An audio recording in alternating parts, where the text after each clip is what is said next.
Building your brand solely on social media is a lot like decorating someone else's apartment. I spent years crafting, posting, growing an audience. Then I lost the Facebook page with over 1 million followers, and eventually I lost my entire business. It was brutal, but it completely shifted my perspective. You don't own what you didn't truly build, and nowhere is that more true than on social media. Good news is there is a way how to avoid the mistakes I made and protect your own work, your audience, and your peace of mind. That painful lesson I experienced led me to a concept I now call the Antifragile Creator Framework. It's not some kind of magic bullet that solves everything overnight, but for creators like you and me, understanding it can genuinely mean the difference between burning out and achieving sustainable long-term growth. Look, when you grow up amazed by the internet and then you try to build something real within its digital walls, you start to notice these powerful real-world metaphors hidden in plain sight. And they aren't just clever comparisons, they are actually operating instructions for how things truly work. And one of them hit me incredibly hard. It completely changed how I think about platforms, about ownership, and about what it truly means to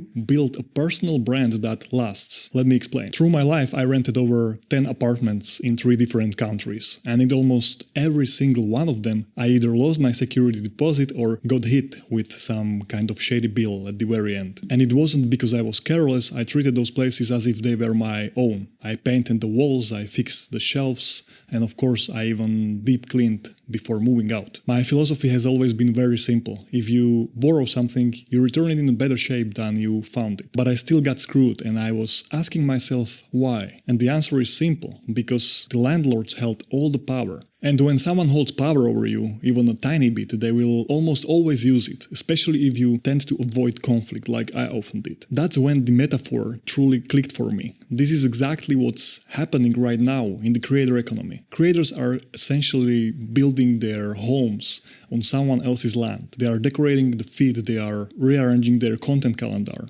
They are investing years of their lives into something they don't truly control. And then one day they wake up completely locked out, or they slowly realize they are reaching fewer and fewer people with absolutely no explanation. It's not because they broke any rules, no. It's because they never held the keys in the first place. And here is the punchline that really hit me hard. Most creators are building on rented land, paying a price they don't even realize, to landlords they can't even negotiate with. By rented land, of course, I mean social media. Now, I'm not here to scare you, so let me be completely clear about it. Social media itself isn't the enemy. It's an incredibly powerful tool for gathering attention and reaching new people, but it becomes a dangerous trap when it's the only place you connect with your audience. That's the critical danger I completely missed for years. When creators depend fully on these platforms, they are completely renting their growth, they are renting their attention, they are even renting their own audience. And honestly, when you think about it, it's much worse than renting a physical apartment. Because when your lease is up or something goes wrong in a real apartment, you simply move, you pack your things, you find a new place, and your life pretty much stays intact. But on social media, if you are shadow banned or hacked, or your account is removed, or you are locked out from your partners like I was, it's all just gone. Your content, your audience, your entire growth engine. And it's not fun. Trust me, I lived through it. I lost access to that Facebook page with over 1 million followers, and years of momentum and work was gone in seconds. Sure, you keep your skills, you can definitely rebuild, but starting from absolute zero again, you are not just bouncing back, you are rebuilding from the ground up. The system you see right now isn't designed to protect creators, it's designed to extract from them. Because power, when it's unbalanced, almost always gets abused. Social platforms,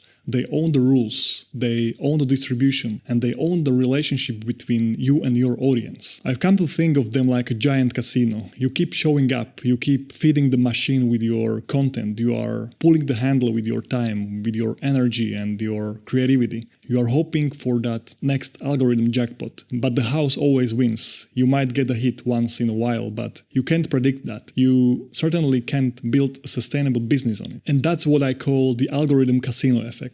You might think you are building something stable because you have a lot of followers and likes, but in reality it's incredibly fragile. And that's when I discovered the profound concept of the anti-fragile creator. Let me borrow a bit from Nassim Taleb, who came up with definition of antifragile. Fragile things break under pressure, but antifragile things actually get stronger because of it. Antifragile doesn't mean you are invincible. It means your system adapts, it improves, and it evolves under stress. And when I started looking at the creators through this lens, everything just made so much sense. Now let me explain 3 levels of creator fragility. First, you have the fragile creators. They build only on social media. One small change, an algorithm tweak, a ban or a sudden drop in a reach, and for them it's game over. Then there are robust creators. They are active on social media, but they are also actively growing an email list. If things go sideways on a platform, they can recover. They have a backup plan. And finally, you have my favorite anti-fragile creators. They simply put their email list first. They use social platforms for reach and discovery, but their core engine and their actual work is owned and resilient. This means their growth compounds over time. So no matter what happens on social media, they are still good.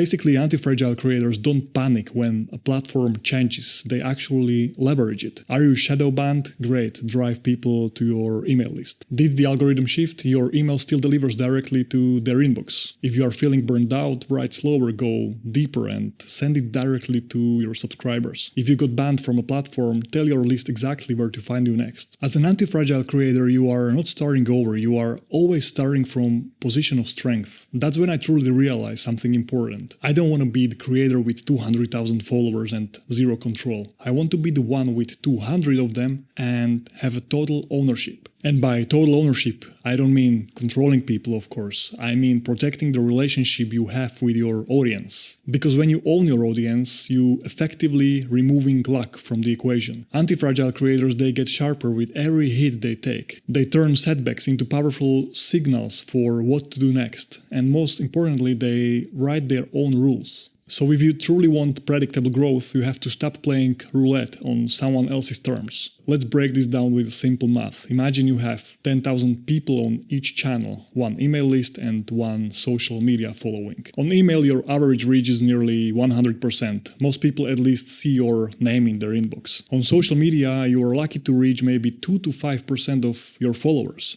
That's roughly 200 to 500 people out of 10,000. Okay, now let's make it simple and let's assume you are offering a product for $200. So with email's typical 2 to 5% average conversion rate, you could easily see 200 to 500 sales. That translates to anywhere from 40,000 to 100,000 in revenue. On the other hand, on social media, conversion rates are often less than 1%. That might mean 0 to 100 sales. So at best, that's $0 to $20,000. Same audience, same product, but a completely different outcome. And that's not just a slight edge, it's a completely different game. The moment you own your list, you stop being a tenant, you became an owner. I like to think about the internet as a country. So if the internet were a country, social platforms would be the biggest cities. They are loud, they are fast-paced, they are full of opportunity, of course, but they are also full of chaos. It means they are great for visibility, but they are terrible for ownership. On the other side, your newsletter, that's your quiet village on the outskirts. It's quiet, it's sustainable, and it's fully yours. Cities are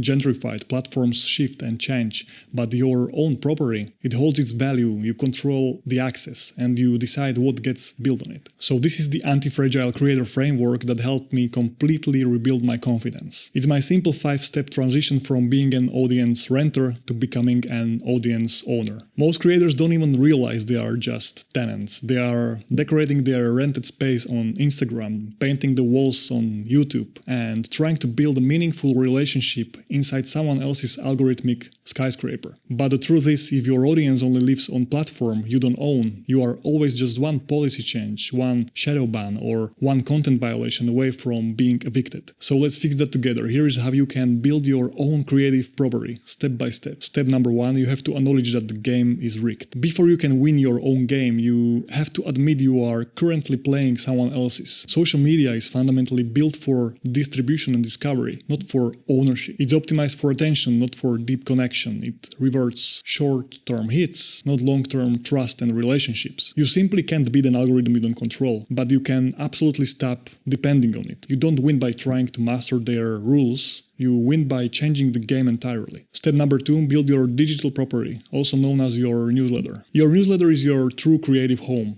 It doesn't have to be flashy or complicated. It just has to be yours. It's the only place where you own your audience, you own the channel, and you own the rules. And also you own the data. Most creators skip this step because it's not as sexy as going viral. And I get it, I was the same. But newsletters, if done right, can be very powerful and impactful conversion engines, not just simple inbox updates. Average email open rates hover around 30%. Average Instagram reach, as we mentioned before, it's 2 to 5%. The numbers really do speak for themselves. Step 3, transfer equity over time. You don't have to quit social media cold turkey. In fact, I highly recommend staying active there. But you do need to start building leverage that you can take with you, no matter what. Give your followers a compelling reason to leave the feed and come into your world, into your newsletter. Offer them something personal, something genuinely useful, and something deeper than what the algorithm typically rewards. For example, you could offer a behind-the-scenes walkthrough, maybe a free tool or a helpful worksheet, or even a short 3-email series sharing your best thinking on a topic. Build these bridges and slowly you can move your most engaged followers from rented land to your owned land. Step 4, write like you are home. Social media is often a performance. Your newsletter, as I see it, is a conversation. Treat it like your living room, not like your storefront. This is the place where you can speak a little bit slower, go much deeper into your ideas, and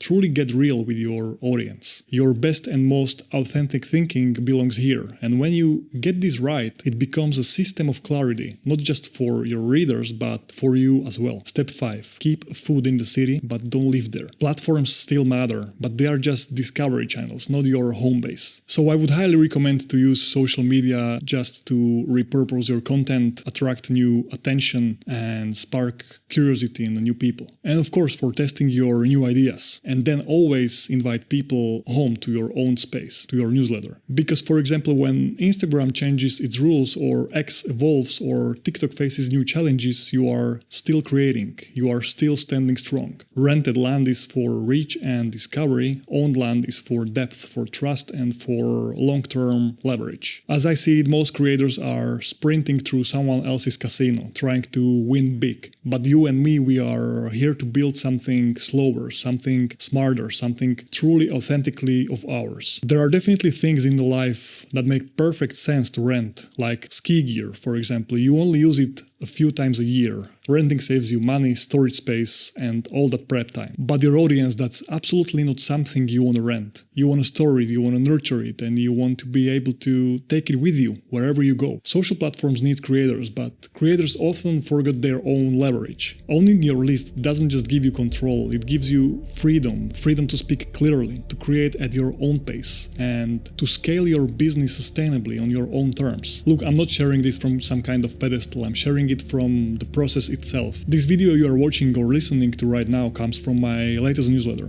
If you would like access and want to join a community of calm builders, you can subscribe for free using the link below. I share there my honest thoughts and experience about what I'm building as I'm building it. So if you are walking a similar road, you truly don't have to do it alone. Let's stop renting our growth. Let's start owning what truly matters. It's not always easy, no, but I promise you it's absolutely worth it. Let's build our own land. Let's build our future together.